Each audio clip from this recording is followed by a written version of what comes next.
कभी तुम्हारे भीतर कोई पुकार उठी है और वह पुकार जो चुपके से फुसफुसाती है कि तू उससे कहीं अधिक कर सकता है जो तू रोज कर रहा है, तू उससे कहीं अधिक है जो तू दिख रहा है। तेरे भीतर कोई अग्नि है जो सुलग तो रही है पर जल नहीं रही, कोई शक्ति है जो सोई हुई है पर मरती नहीं।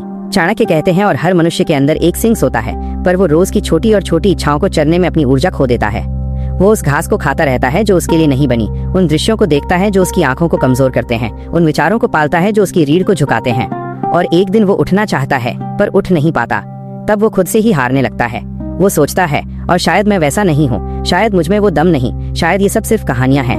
पर चाणक्य कहते हैं और नहीं, ये कोई कहानी नहीं है, ये है वही सत्य है जिसे सदियों से योगी, तपस्वी, योद्धा और राजर्षि जानते आए हैं। और उसी सत्य की परीक्षा के लिए, उसी शक्ति को जगाने के लिए चाणक्य ने ये अग्नि संकल्प बनाया है। और 45 दिनों का एक ऐसा सफर जहां हर दिन तुम्हें तुम्हारे ही असली रूप के और करीब ले जाएगा। बशर्ते तुम संकल्प करो, बशर्ते तुम रुको और सुनो, बशर्ते तुम मानो कि तुम वही हो सकते हो जो तुमने सपने में भी नहीं सोचा था। यह कोई साधारण कसरत नहीं है, न कोई साधारण ब्रह्मचर्य है, न कोई साधारण व्रत है। ये चाणक्य की वह नीति है जो साधारण मनुष्य को योद्धा बना देती है, और बशर्ते वह इस परीक्षा की आग में पूरा जलने को तैयार हो। क्योंकि जब तुम इस रास्ते पर चलना शुरू करोगे तो तुम्हें अपने ही भीतर छुपे हुए शत्रु से सामना करना होगा। और वह शत्रु जो तुम्हारे ही घर में रहता है, तुम्हारी ही भाषा बोलता है, तुम्हारी ही कमजोरियों को तुम्हारी ताकत समझाता है, वो शत्रु है। और तुम्हारा मन, तुम्हारी इंद्रियां, तुम्हारी पुरानी आदतें, और सबसे बड़ा शत्रु और तुम्हारा वो भाग जो सुख की आदत डाल चुका है। चाणक्य कहते हैं और सबसे कठिन युद्ध वो है जो तुम अपने आप से लड़ते हो, क्योंकि उसमें कोई गवाह नहीं होता, कोई तालियां नहीं बजाता, कोई पदक नहीं देता। और ठीक उसी युद्ध में तुम्हारी असली जीत छुपी है। यही कारण है कि मैंने इस पूरे ग्रंथ को सिर्फ 45 दिनों का बनाया है। और 45वें दिन जहां तुम सीखोगे कि सच्चा ब्रह्मचर्य सिर्फ वीर्य रोकने का नाम नहीं, बल्कि ऊर्जा को दिशा देने का सबसे प्राचीन और सबसे परिपूर्ण विज्ञान है। ये वो विज्ञान है जिसे चाणक्य ने अपने शिष्य चंद्रगुप्त मौर्य को सिखाया था, जिसने एक साधारण किशोर को साम्राज्य का स्वामी बना दिया। और आज वही विज्ञान तुम्हारे सामने है, और बिना किसी लाग और लपेट के, बिना किसी रहस्य के, सीधा स्पष्ट आग की तरह। इस ग्रंथ में मैं तुम्हें हर दिन वह सब कुछ समझाऊंगा जो घटित होगा, और पहले दिन की उथली प्रेरणा से लेकर 45वें दिन की उस चुप्पी तक जहां तुम अपनी ही आत्मा के दर्शन करोगे। पर याद रखना, और ये केवल पढ़ने भर की बात नहीं है, ये संकल्प है। और जो संकल्प नहीं करता वो इस पुस्तक को पढ़कर भी खाली हाथ रहेगा। चाणक्य कहते हैं और ज्ञान तब फलता है जब रक्त में उतरता है, न कि कागज पर। इसलिए अब मैं चुप हूँ और ये यात्रा शुरू होती है। और ठीक उसी तरह जैसे एक तीर कमान से छूटने से पहले अंतिम सांस लेता है, ये तीर अब छूटेगा। बस तुम्हें अपने भीतर वो लक्ष्य बनाना है जो आज तक सोया पड़ा था। सबसे पहले हम पहले सप्ताह की बात करेंगे, और 7 दिन जिन्हें पार करना किसी युद्ध के पहले मोर्चे पर जाने जैसा है। पहले दिन का सूरज तुम्हें झुठला सकता है और वो कहेगा, देखा कितना आसान है। तुम्हें लगेगा कि तुम ये सब बड़ी आसानी से कर सकते हो। तुम्हारे भीतर एक नई स्फूर्ति दौड़ेगी। तुम सोचोगे और अरे, मैंने इतने दिन क्यों नहीं किया। यही पहला झांसा है। चाणक्य इसे माया का पहला द्वार कहते हैं। दूसरे दिन तुम्हारा मन चाले चलना शुरू करेगा। वो कहेगा, और क्यों कर रहे हो, बेवजह कष्ट है। तुम्हें पुरानी आदतें याद आएंगी, पुराने दृश्य मन में घूमेंगे, पुरानी सुखद अनुभूतियां फिर से जीने का मन करेगा। यहाँ 90% लोग लड़खड़ा जाते हैं, पर चाणक्य का सूत्र है, और जब मन बहाने बनाए तब विचारों को जांचो। हर विचार से पूछो, और क्या ये तुझे मजबूत कर रहा है या कमजोर। तीसरे दिन शरीर और मन के बीच असली जंग शुरू होती है। तुम्हारे अंदर एक बेचैनी पैदा होगी। ऐसा लगेगा जैसे कोई भूख है जिसे तुम नाम नहीं दे सकते। ये तुम्हारी संचित यौन ऊर्जा ही है जो पहली बार इतनी एकत्र हुई है कि वो मार्ग ढूंढने लगी है। यहीं पर अधिकतर मनुष्य हार मानते हैं, और क्योंकि वे इस तीव्रता को सहन नहीं कर पाते। पर चाणक्य कहते हैं, और तुम इस आग से जलो मत, बल्कि इस आग में हथियार गढ़ो। यही वह बिंदु है जो साधारण को योद्धा से अलग करता है। चौथे दिन अब तुम्हारे शरीर ने समझ लिया है कि पुराने रास्ते बंद हो चुके हैं। अब एक नई ऊर्जा तुम्हें सतर्क, सजग, चौकन्ना बनाती है। तुम कम सोओगे पर अधिक जागरूक रहोगे। ये अनुभव अजीब है, और जैसे तुम्हारे रोम और रोम में कोई बिजली दौड़ रही हो। पर सावधान, और ये ऊर्जा जल्दी अहंकार बन सकती है, और जहाँ अहंकार आता है वहाँ पतन अवश्य आता है। चाणक्य कहते हैं, और शक्ति का पहला लक्षण होता है विनम्रता, दूसरा होता है मौन। 5वें दिन आत्मविश्वास का ऐसा उदय होगा कि तुम स्वयं चौंक जाओगे। तुम दर्पण में देखोगे तो आंखों में एक नई चमक होगी, तुम्हारी आवाज में एक गहरापन आएगा, लोग तुम्हें गौर से देखने लगेंगे। यहीं पर बहुत से यात्री रुक जाते हैं, ये सोचकर कि बस अब लक्ष्य मिल गया। पर चाणक्य की दृष्टि में यह केवल यात्रा का आरंभ मात्र है। 6ठा दिन सबसे कठिन होता है, और वो दिन जब तुम्हें अजीब सपने आएंगे, जब तुम्हारा अवचेतन मन तुम्हें डराएगा, धमकाएगा, ललचाएगा। ये तुम्हारी पुरानी आदतों का मरते दम तक का प्रहार है। चाणक्य कहते हैं, और जैसे सांप जब मरने लगता है तो सबसे अधिक जहर उगलता है, वैसे ही पुरानी इच्छाएं अपने अंतिम दिनों में सबसे प्रचंड होती हैं। और 7वां दिन और पहले पड़ाव की जीत। तुमने 7 दिन पूरे कर लिए। अब तुम उन 80% मनुष्यों से बाहर हो जो पहले ही हफ्ते में हार मान लेते हैं। अब तुम वो नहीं हो जो कल थे। हालांकि बाहर से देखने पर शायद कुछ बदला न दिखे, पर भीतर की धरती हिल चुकी है। और अब तुम दूसरे सप्ताह में प्रवेश करते हो, और सबसे खतरनाक मोड़। दूसरे सप्ताह में तुम्हारा मन तुम्हें विश्वास दिलाने लगेगा कि अब तुम स्थिर हो गए हो, अब तुम पहले से सुरक्षित हो। ये भ्रम सबसे बड़ा शत्रु है। 8वें दिन मन कहेगा और बस इतना काफी है, अब क्यों और सहन करना। तुम्हारे भीतर की आवाज कहेगी और तू कोई महात्मा नहीं है, तू एक साधारण प्राणी है, तेरा शरीर इसके लिए नहीं बना। चाणक्य कहते हैं और यही वो क्षण है जब तुम या तो भीड़ में घुल जाते हो या फिर सचमुच ऊपर उठते हो। 9वें दिन शरीर की ऊर्जा विस्फोट की स्थिति में आ जाती है। यह वही ऊर्जा है जिसे तंत्र में कुंडलिनी का प्रारंभिक स्पंदन कहते हैं। ये किसी चमत्कार का नाम नहीं बल्कि शरीर विज्ञान का एक सरल सत्य है। और जब यौन ऊर्जा बाहर नहीं निकलती तो वो ऊपर की ओर बढ़ती है, और जब वो ऊपर बढ़ती है तो वो तुम्हारी सोचने की क्षमता, तुम्हारी स्मरण शक्ति, तुम्हारी एकाग्रता को 10 गुना बढ़ा सकती है। पर ये वैसा ही है जैसे किसी नदी पर बांध दिया जाए और पानी तो इकट्ठा होगा, पर यदि तुमने उस पानी को खेतों में नहीं लगाया तो वो बांध ही तोड़ देगा। इसलिए चाणक्य का उपाय है और ध्यान, प्राणायाम, व्यायाम और सबसे महत्वपूर्ण और एक लक्ष्य जो तुम्हारी इस संचित ऊर्जा को सोख ले। यदि तुम्हारे पास कोई महान लक्ष्य नहीं है तो ये ऊर्जा तुम्हें नष्ट कर देगी और तुम घबराओगे, चिड़चिड़े हो जाओगे, रातों को नींद नहीं आएगी और अंततः तुम वही करोगे जो तुमने संकल्प किया था न करने का। यही कारण है कि चाणक्य ने सबसे पहले लक्ष्य को परिभाषित करने का आदेश दिया है। 10वें दिन तुम्हारा दिमाग नए षड्यंत्र रचेगा। वो तुम्हें बार और बार याद दिलाएगा कि तुम कुछ खो रहे हो। तुम सोचोगे और क्या मैं जीवन का रस छोड़ रहा हूँ, क्या मैं अपने यौवन को व्यर्थ कर रहा हूँ।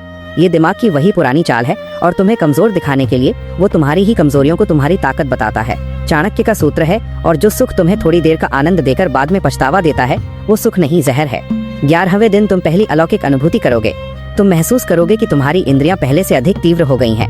तुम वो गंध पहचानोगे जो पहले अनदेखी थी, वो आवाज सुनोगे जो पहले शोर में खो जाती थी, वो भाव पढ़ोगे जो पहले तुम्हारी समझ के बाहर था। यह कोई जादू नहीं है, यह विज्ञान है और ब्रह्मचर्य का पालन करने से शरीर की नाड़ियां शुद्ध होती हैं, मस्तिष्क में रक्त संचार बढ़ता है और तुम्हारी धारणा क्षमता असाधारण रूप से विकसित होती है। यही वो अवस्था है जहाँ कलाकार, सेनापति, कवि, वैज्ञानिक और योगी एक दूसरे से मिलते हैं। 12वां दिन तुम्हारे सपनों का एक नया दौर लेकर आता है। तुम सपने में देखोगे कि तुम ब्रह्मचर्य तोड़ चुके हो और जागोगे तो राहत की सांस लोगे। या कभी इतने वास्तविक सपने होंगे कि तुम्हें लगेगा कि तुम जाग भी रहे हो और सपना अभी भी जारी है। चाणक्य कहते हैं और यह तुम्हारे अवचेतन की अंतिम सफाई है। जैसे जब कोई घर साफ करता है तो धूल सबसे अधिक उड़ती है, वैसे ही जब तुम अपने मन की गहराइयों को साफ करते हो तो पुराने संस्कार सपनों के रूप में उठते हैं। उनसे डरना नहीं, उन्हें दबाना नहीं, बल्कि केवल गवाह बनकर देखना है। 13वें दिन तुम ब्रह्मांड से जुड़ाव जैसा कुछ महसूस करोगे। तुम अकेले बैठे रहना चाहोगे, तुम्हें अजीब सी शांति मिलेगी। तुम्हें ऐसा लगेगा जैसे सारा संसार धीमा पड़ गया है और केवल तुम्हारी सांसें चल रही हैं। यह वह स्थिति है जिसे ध्यान के मार्ग में प्रत्याहार कहते हैं और इंद्रियों का अपने आप संसार से हटकर भीतर की ओर मुड़ना। यह स्वाभाविक रूप से घटित होता है, इसे जबरदस्ती नहीं करना है। और जब ये घटित होता है तो तुम समझते हो कि असली सुख बाहर की वस्तुओं में नहीं, भीतर की शांति में है। 14वां दिन और दूसरे सप्ताह की पूर्णता। अब तुमने 14 दिन पूरे कर लिए हैं। अब तुम उन 90% लोगों से अलग हो चुके हो जो पहले ही हफ्ते में हार मान जाते हैं। तुम अब जानते हो और तुम कर सकते हो। तुम्हारी इच्छा शक्ति अब केवल इच्छा नहीं रही, वो शक्ति बन गई है। पर यह मत सोचना कि सबसे कठिन भाग पीछे है। वास्तव में तीसरा सप्ताह तुम्हारी आत्मा की असली परीक्षा लेने वाला है। तीसरा सप्ताह यानी 15वें दिन से 21वें दिन तक, ये वो समय है जब ब्रह्मचर्य का असली रहस्य तुम्हारे सामने आना शुरू होता है। और पर उससे पहले तुम्हें एक ऐसे जाल से गुजरना होगा जिसमें अधिकतर साधक फंस जाते हैं। 15वां दिन और भ्रम और हकीकत की जंग। अब तक तुमने अपने शरीर को नई लय में ढाल लिया होगा। तुम्हें लगेगा कि अब सब कुछ नियंत्रण में है, पर अचानक बिना किसी चेतावनी के तुम्हारी इच्छाएं फिर से तीव्र हो जाएंगी और इतनी तीव्र कि तुम घबरा जाओगे। तुम सोचोगे और क्या मैंने कुछ गलत किया, क्या मैं वापस लौट रहा हूँ? नहीं, ये वापसी नहीं है, ये तुम्हारे भीतर दबी हुई सारी इच्छाओं का आखिरी उभार है। चाणक्य इसकी तुलना उस तीर से करते हैं जो कमान से छूटने से पहले सबसे अधिक खिंचाव पैदा करता है। 16वां दिन तुम्हारी इंद्रियां पहले से भी अधिक संवेदनशील हो जाएंगी। एक साधारण दृश्य, एक साधारण ध्वनि, यहाँ तक कि एक साधारण स्पर्श भी तुम्हें विचलित कर सकता है। यह वो समय है जब तुम्हें अपनी दिनचर्या को और अधिक अनुशासित करना है। चाणक्य कहते हैं और जब बाहरी तूफान तेज हो तो अपनी नींव और गहरी करो। 18वें दिन तुम एक ऐसे मोड़ पर आ जाओगे जहाँ बहुत से यात्री गिर जाते हैं। तुम्हारा शरीर कहेगा और बस बहुत हो चुका, थोड़ा आराम कर ले। तुम्हारा मन कहेगा और अब तो तू सिद्ध हो गया, अब जरूरत नहीं है इतना कठोर होने की। यहीं पर तुम्हें अपने भीतर के उस योद्धा को जगाना है जिसने पहले 7 दिनों में हार नहीं मानी। चाणक्य का कहना है और मार्ग का आधा भाग तो साधना है, आधा भाग है इस साधना को अहंकार में न बदलने देना। 19वें दिन से तुम अपने आप में एक नई स्पष्टता महसूस करोगे। तुम वो चीजें समझने लगोगे जो पहले पहेली थीं। लोगों की बातों का अर्थ, उनके इरादे, उनके द्वारा न कहे गए शब्द, और ये सब तुम सहज ही पढ़ने लगोगे। ये कोई मानसिक रोग नहीं है, ये ब्रह्मचर्य द्वारा विकसित हुई तुम्हारी अंतर्दृष्टि है। इसी समय बहुत से साधक ये सोचने लगते हैं कि वे दूसरों से श्रेष्ठ हो गए हैं और यही सोच उनके पतन का कारण बनती है। चाणक्य चेतावनी देते हैं और शक्ति के साथ जिम्मेदारी आती है।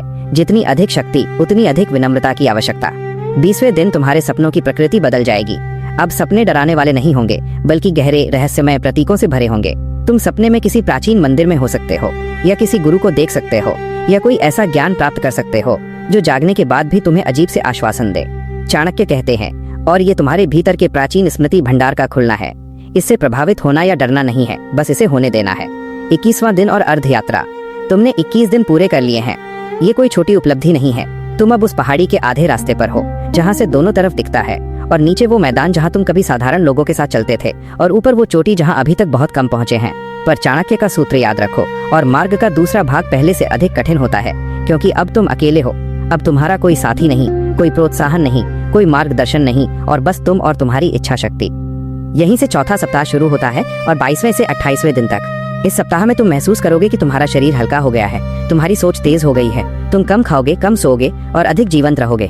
पर ठीक इसी समय तुम्हारे सामने एक बहुत बड़ा भ्रम आएगा। 22वां दिन और सबसे बड़ा भ्रम। तुम सोचोगे, और क्या मैं ये सब अपने लिए कर रहा हूँ या किसी और के लिए? क्या ब्रह्मचर्य का कोई वास्तविक लाभ है या यह केवल आत्म यातना है? तुम महसूस करोगे कि जीवन में आनंद कहीं खो गया है। तुम सूखे बेरस नीरस हो गए हो। चाणक्य कहते हैं, और ये वही जाल है जिसमें हर साधक फंसता है। आनंद का मतलब इंद्रियों का भोग नहीं है। आनंद का मतलब है भीतर की संतुष्टि, और संतुष्टि क्षणिक भोग से नहीं, दीर्घकालिक लक्ष्य से मिलती है। तुम अब तक केवल संयम कर रहे थे, संतुष्टि का फल अभी बाकी है। 23वें दिन तुम्हारा शरीर नई हरकतें करेगा। तुम्हें अजीब दर्द हो सकता है, तुम्हारी मांसपेशियां कभी खिंचेंगी, कभी सुन्न पड़ जाएंगी, तुम्हें बिना कारण थकान महसूस होगी या बिना कारण ऊर्जा का विस्फोट होगा। चाणक्य समझाते हैं, और ये तुम्हारा शरीर अपनी पुरानी स्मृतियों को साफ कर रहा है। जैसे जब कोई पुराना घर गिराया जाता है तो धूल सबसे अधिक उड़ती है, वैसे ही जब तुम अपने शरीर के पुराने संस्कारों को बदल रहे हो तो अस्थायी अव्यवस्था आना स्वाभाविक है। 24वें दिन तुम उस चमक को अनुभव करने लगोगे जिसके बारे में संतों ने लिखा है। तुम्हारा चेहरा निखर जाएगा, तुम्हारी आंखों में एक अलौकिक तेज आ जाएगा, तुम्हारी उपस्थिति भारी लगने लगेगी। लोग बिना कारण तुम्हारी ओर देखेंगे, तुम्हारी बातों को गौर से सुनेंगे। यह कोई अहंकार की वस्तु नहीं है, यह केवल तुम्हारी ऊर्जा का प्रतिबिंब है। पर चाणक्य कहते हैं, और जो इस चमक को अपनी संपत्ति समझ लेता है वो दूसरे ही क्षण गिर जाता है। 25वें दिन तुम्हारे सपने और भी गहरे और रहस्यमय हो जाएंगे। तुम उन सपनों में ऐसी यात्राएं करोगे जो किसी भी भौतिक यात्रा से अधिक वास्तविक लगेंगी। कभी उड़ते हुए, कभी गहरे अंधेरे में प्रकाश देखते हुए, कभी किसी प्राचीन शिक्षक से मिलते हुए। चाणक्य इसे अंतःकरण की यात्रा कहते हैं, और कहते हैं इन अनुभवों को न तो अपनाना है और न अस्वीकार करना है, बस गवाह बनकर देखना है। 26वें दिन तुम समाज के दबाव को सबसे अधिक तीव्रता से महसूस करोगे। तुम्हारे मित्र, परिचित, परिवार वाले कहेंगे, और तुम बदल गए हो, तुम पहले जैसे नहीं रहे, तुम सनकी हो गए हो। ये सब छोड़ो, सामान्य जीवन जियो। कुछ लोग तुम पर हंसेंगे, कुछ तुमसे सहानुभूति रखेंगे, कुछ तुम्हारा मजाक बनाएंगे। चाणक्य का आदेश है, और ये तुम्हारी परीक्षा का ही एक भाग है। एक साधारण मनुष्य समाज की राय से बनता है, एक योद्धा अपनी नीति से। 27वें दिन तुम आत्म साक्षात्कार की ओर बढ़ने लगोगे। तुम बैठे और बैठे अचानक रोना चाहोगे, अचानक हंसना चाहोगे, अचानक मौन हो जाना चाहोगे। तुम्हारे भीतर की परतें खुल रही हैं। जैसे प्याज की परतें खुलती हैं, वैसे ही तुम्हारे अहंकार, तुम्हारे पाखंड, तुम्हारे दिखावे की परतें एक और एक कर गिर रही हैं। ये दर्द देता है, पर यही मुक्ति का मार्ग है। 28वां दिन और चौथे सप्ताह की पूर्णता। अब तुमने 28 दिन पूरे कर लिए हैं। अब तुम उस प्रतिशत में आ गए हो जिसकी गणना सांख्यिकी नहीं करती। अब तुम सोना शुरू कर रहे हो, और वो सोना जो कभी तुम्हारे भीतर अशुद्ध धातु था अब शुद्धतम रूप में ढल रहा है। पर ये मत सोचना कि अब सब समाप्त हो गया। असली युद्ध अब शुरू होता है। 5वां सप्ताह और 29वें से 35वें दिन तक। ये सप्ताह तुम्हारी आत्मा की असली परीक्षा है। 29वां दिन और ऊर्जा का विस्फोट।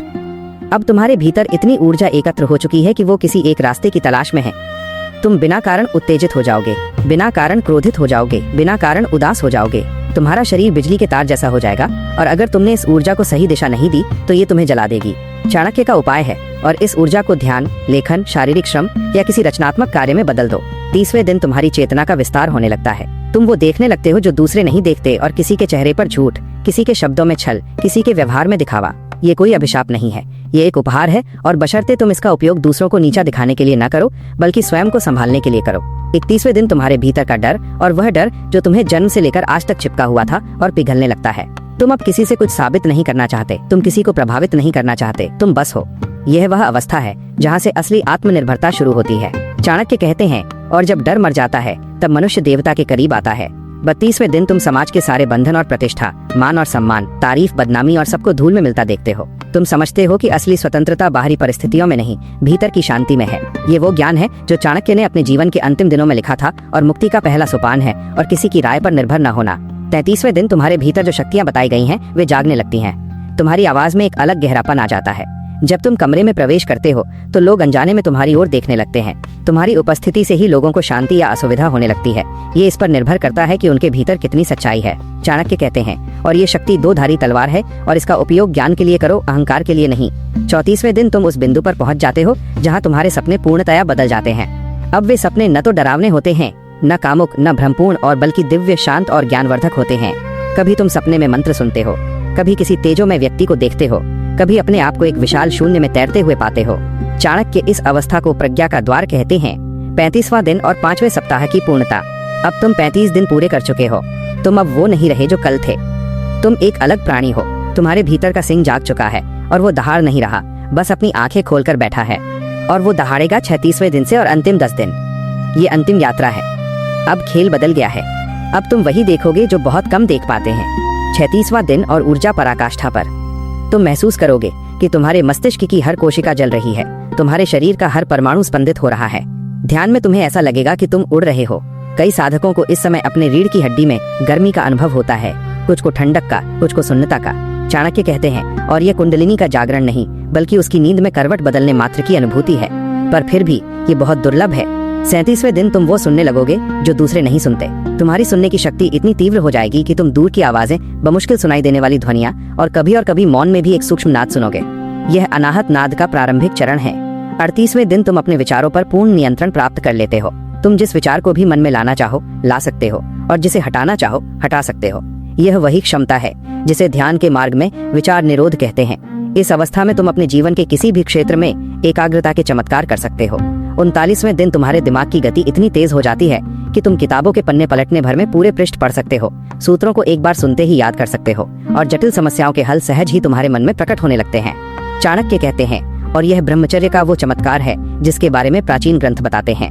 40वां दिन और एक बहुत बड़ा मोड़। इस दिन या तो तुम पूर्णतः जाग जाओगे या फिर तुम्हारा मन तुम्हें आखिरी बार धोखा देगा। यह वो बिंदु है जहाँ कई महान साधक भी फिसल जाते हैं। यहाँ डगमगाना मत। 41वें दिन तुम महसूस करोगे कि तुम्हारे शरीर और मन के बीच की दीवार ढह गई है। अब तुम अपने शरीर के हर संकेत, हर स्पंदन, हर दर्द को बिना किसी भय या आसक्ति के देख सकते हो। यह वो अवस्था है जहाँ से शारीरिक रोगों पर नियंत्रण संभव होता है। 42वें दिन तुम उस अलौकिक शांति में प्रवेश करते हो जिसके बारे में योगी सदियों से लिखते आए हैं। तुम बैठे हो और तुम्हें पता है कि तुम बैठे हो, पर तुम वो नहीं जो बैठा है। तुम शरीर को नीचे देखते हो जैसे कोई दूर से कोई वस्तु देखता है। यह अहंकार का मृत्यु सा अनुभव है और डरावना नहीं, वरन अत्यंत शांतिदायक। 43वें दिन तुम वो समझने लगते हो जिसे शब्दों में कहना असंभव है। यह वो ज्ञान है जो ग्रंथों से नहीं, अनुभव से आता है। चाणक्य कहते हैं, इस दिन मैं शब्दों को यहाँ विराम देता हूँ क्योंकि अब जो अनुभव है उसे भाषा छू नहीं सकती। 44वें दिन तुम उस बिंदु पर हो जहाँ तुम न तो कुछ पाने के लिए तरसते हो, न खोने से डरते हो। तुम साक्षी हो, तुम दर्पण हो, तुम मौन साक्षी। और अंततः 45वां दिन। इस दिन कुछ नहीं होता, कोई घंटी नहीं बजती, कोई बिजली नहीं गिरती, कोई देवता नहीं उतरता। तुम बस जागते हो और पाते हो कि तुम वही हो जिसकी खोज में थे। तुम्हारी चमक अब छिपती नहीं, तुम्हारी आवाज अब कांपती नहीं, तुम्हारी आंखें अब झूठ नहीं बोलती। तुम एक योद्धा हो, और उस योद्धा की तरह नहीं जो तलवार लेकर युद्ध भूमि में दहाड़ता है, बल्कि उस योद्धा की तरह जो मौन बैठा रहता है क्योंकि उसे युद्ध करने की आवश्यकता ही नहीं रहती। चाणक्य इस अंतिम दिन के बारे में कहते हैं, अब तू चाणक्य नहीं रहा, अब तू स्वयं है। यही संकल्प है, यही परीक्षा है, यही ब्रह्मचर्य का वह अग्नि संकल्प है जो सोए हुए सिंह को जगा सकता है। अब तुम तय करो और उठना है या सोए रहना है, क्योंकि चाणक्य सिर्फ रास्ता दिखाता है, चलना तुम्हें है। धन्यवाद।